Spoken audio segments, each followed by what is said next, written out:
Spetsoperația გარემოს დაცვის სამინისტროში კონსტიტუციური უსაფრთხოების დეპარტამენტმა ხაჩიძის უწყების 8 თანამშრომელი დააკავა. ორგანიზებულ დანაშაულებრივი ჯგუფის წევრებს ქრთამის აღებაში ადანაშაულებენ. გამოძიების ინფორმაციით დაკავებულები მეწარმეებთან უკანონო გარიგებებში შედიოდნენ და ხეტყის უკანონოდ მოპოვებაში დახმარების სანაცვლოდ თანხას სწავლობდნენ. სამართალდამცავებმა გარიგებაში მონაწილე 2 მეწარმეც აიყვანეს.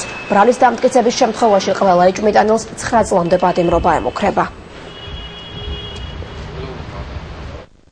დაკავებულია ორგანიზებული დანაშაულებრივი ჯგუფის წევრები, საქართველოს გარემოს დაცვისა და ბუნებრივი რესურსების სამინისტროს თანამშრომლები, რომლებიც მეწარმეებთან სისტემატურად შედიოდნენ კორუფციულ გარიგებაში, ხეტყისა და სამშენებლო მასალების უკანონო მოპოვებაში, ისინი სისტემატურად ზალავდნენ ქრთამს მეწარმეებს. დანაშაული ითვალისწინებს 9 წლამდე თავისუფლების აღკვეთა. ეს ბრძოლა გაგრძელდება სანამ არ იქნება აღმოფხვრილი უკანასკნელი ფაქტიც კი და ნუ რა ვიცი ექნება ილუზია და დაუცველობის რაღაცა განცდა.